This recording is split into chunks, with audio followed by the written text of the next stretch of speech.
¿Qué solución aporta VoiceUp a la industria de la radio? Bueno, pues básicamente lo que hacemos en VoiceUp es ayudar a emisoras de radio a evaluar sus contenidos en antena todos los días y segundo a segundo y ayudarles a que eso lo puedan mejorar, pues eso, de forma continua, en el día a día. Que no haya que esperar, pues como en otros tiempos o como incluso en el presente en muchos mercados, a que tengamos datos de audiencia oficiales cada 2 meses, 3 meses, depende del mercado. Se puede ser mucho más rápido, mucho más ágil y puedes estar mejorando tus contenidos constantemente. Y José Ángel, este seguimiento del comportamiento de la audiencia se hace a través, digamos, de las transmisiones tradicionales, es decir, puede ser a través de FM, de DAB+, o solamente se puede medir esto si se oye la señal por streaming. Nosotros medimos las reacciones de los oyentes que están escuchando desde el streaming en la aplicación móvil.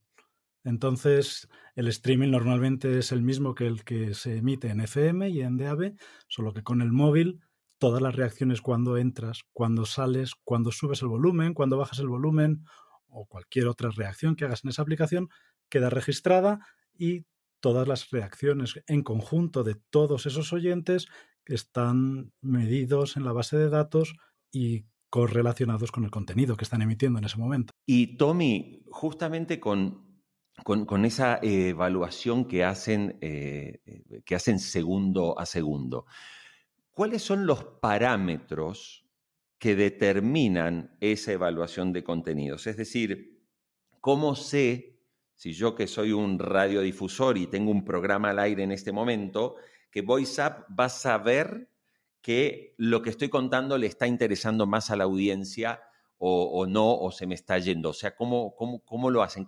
¿Cuáles son, digamos, esas métricas que ustedes identifican? Hay varios indicadores que son, la mayoría de ellos muy básicos, que son pues lenguaje habitual en radio. Estamos hablando pues del reach, sabemos el número de oyentes que hay en ese momento, simultáneos, tenemos el tiempo de escucha. Pensemos que estamos midiendo las escuchas, estamos midiendo los comportamientos de escucha de oyentes a través de dispositivos móviles. Lo que tenemos es localizado, sabemos el ID de cada uno de esos dispositivos móviles. Entonces sabemos cuánto dura la escucha en cada uno de esos dispositivos móviles. Además, vemos cuándo entran, cuándo empiezan a escuchar y cuándo salen. De hecho, estamos cada 20 segundos, es lo que llamamos el polling, cada 20 segundos comprobando que el oyente sigue ahí. Entonces tenemos ese tiempo de escucha. Y esos serían los indicadores básicos, los habituales, los que conocemos. Reach, tiempo de escucha medio, tiempo de escucha acumulado, horas totales de escucha. Pero luego tenemos otros que son un poco más sorprendentes, que cuesta imaginárselos, pero que aquí han surgido de forma natural. De hecho, me acuerdo incluso cómo surgió la primera vez que los utilizamos. Y hay una cosa que es, nosotros internamente lo llamamos el factor wow con las emisoras, porque cuando lo ven equipos de emisoras es esa la reacción normalmente, la de wow, que es el volumen. Es el cambio de volumen. Los oyentes suben o bajan el volumen. Pensemos en qué hacemos nosotros como oyentes. Si suena una canción que te gusta, subes el volumen. Es una forma de expresar pasión, amor. Lo que en test musicales se llama amor por esa canción. Cuando hay algo controvertido, un tema que es controvertido o polémico, se suele subir el volumen. Hay un dato curioso porque, de hecho, ¿recuerdas la primera vez que lo hicimos fue en un partido de fútbol? Ni José ni yo somos especialmente futboleros. No, y vimos una cosa que nos sorprendió mucho. Cuando van a meter gol, el locutor suele ir aumentando el tono de volumen y la tensión y sube Yo creo que la voz. En Latinoamérica también, ¿verdad? Igual que en España. Total, sí, el grito de gol es lo máximo. ¿Cómo reaccionan los oyentes? Subiendo el volumen también, o sea, amplifican esa subida. Wow. Y pudimos ver en esas gráficas exactamente los momentos en los que cada equipo iba metiendo gol en ese partido. Y es tan sorprendente ese indicador del volumen que en muchas emisoras nosotros seguimos creyendo que el indicador más importante es el que llamamos de tune-outs, el de salidas, el de ver qué salidas está generando un elemento concreto, cuánto oyente estamos perdiendo con un elemento concreto. Pero, sin embargo, hay emisoras para las que el más atractivo es el volumen. Es esa parte más cualitativa, lo entendemos que para ellos es más cualitativa porque es más pasional, es más de emoción, de ver cómo un porcentaje, imaginemos que no es un oyente porque tiene ruido en su entorno, no. Estamos hablando de que en correlación con un contenido concreto tenemos, por ejemplo, un 20% de nuestra audiencia subiendo el volumen a la vez, en el mismo momento. Eso tiene una correlación clara con contenidos. Y lo vemos pues con cosas emocionales, con contenidos emocionales de piel que generan un impacto emocional. Lo vemos con música. Lo vemos incluso con distintos niveles de paciencia. Esto es muy curioso. Todas las emisoras de radio piensan que el momento de sangrado, cuando más oyentes perdemos, es cuando entramos en un bloque de publicidad. Es normal pensar eso, pero lo que vemos es que hay dos tipos de oyente. El que cuando llega una de esas, nosotros las llamamos puertas de salidas, como un bloque de publicidad, están los impacientes que se van.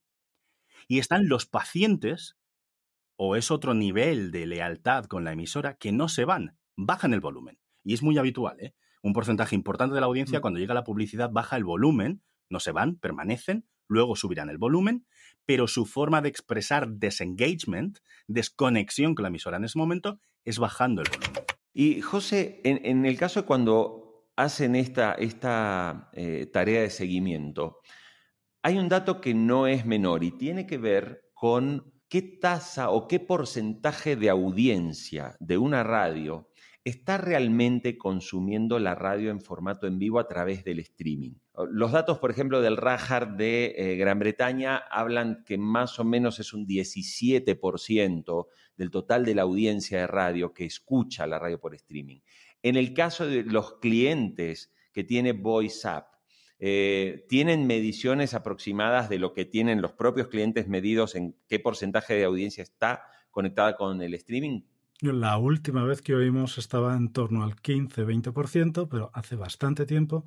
Pero más interesante que cuántos están escuchando por streaming es si los que escuchan por streaming son representativos de toda su audiencia. Y depende mucho del formato de la emisora, depende del mercado. También hay países en los que todo el mundo escucha por streaming y reacciona de la misma manera que si escuchara en el coche. Y igual hay mercados en los que ese porcentaje de oyentes es muy nicho o muy diferente al que escucharía en FM. Depende de la emisora. Hay que recordar una cosa. Lo que hacemos nosotros es evaluación de contenido. Somos una herramienta para evaluación de contenido. No es la medición de audiencia nuestro negocio. Lo que hacemos es evaluar contenido. ¿Qué otro método de evaluación de contenido te permite tener seguimiento de un 15, un 20% de tu audiencia todos los días, segundo a segundo? Eso es lo que hay que valorar, porque eso es lo que hacemos. Ahora, tú recién decías, Tommy, ¿no?, que si bien la capacidad de ver todo esto lo hacen ustedes en tiempo real, no es la recomendación hacer como ese minuto a minuto de rating de televisión, donde dicen estirame el bloque porque tenemos más audiencia o cortame el bloque porque se nos está yendo la gente. Es decir, la idea es acumular datos para poder construir un proyecto después y revisar relojes. Es que cuando hay tantos datos, imaginemos que estamos hablando de millones de eventos. Es segundo a segundo interacción, reacciones en la aplicación móvil de miles de oyentes. Eso al acabar un programa o al acabar el día, la programación de una emisora, son millones de eventos. Eso son todo interacciones, son comportamientos, son formas de escuchar, son reacciones. Y hay una cosa que yo digo mucho últimamente. Yo desde que hemos empezado VoiceUp, o en los últimos años, yo no uso casi la palabra audiencia. Porque me parece que no existe. La audiencia es un artificio, es un invento. No existe. Lo que existe es un conglomerado de oyentes individuales, de individuos. Y cada uno se comporta de una forma. Y lo que hacemos es, tenemos clústeres, tenemos grupos de perfiles de oyentes. Pero no existe la audiencia como tal. Creo que en la radio cometemos mucho ese error de, ¿esto le gusta a la audiencia o no? Sí y no. Hay una parte de tu audiencia a la que sí y una parte de la que no. Todas las reacciones ocurren siempre. Las positivas, todo tiene reacciones positivas y negativas, absolutamente todo.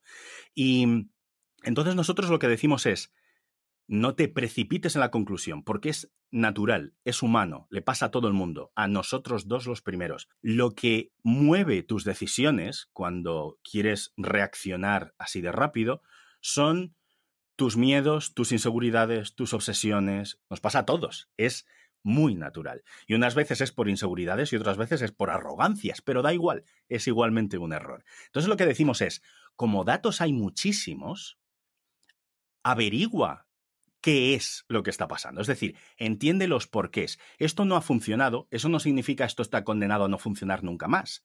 No ha funcionado hoy, ¿por qué? Nosotros decimos, es un poco complicado porque hablarle a la radio de lenguaje científico y de método científico A veces cuesta, a veces no, siempre cuesta. Lo que hay que tener son hipótesis, teorías. Y esas teorías, que además nosotros creemos que hay que extraerlas de forma colaborativa, en equipo, tienes hipótesis que hay que testar, que hay que validar o refutar. Es que es lenguaje científico. Y esto ocurre en una semana o dos. Esto no es algo complicadísimo. Esto es que tú recibes esta vasta cantidad de datos y en un tiempo prudencial, una semana, 2 semanas, tú has entendido qué es lo que está ocurriendo.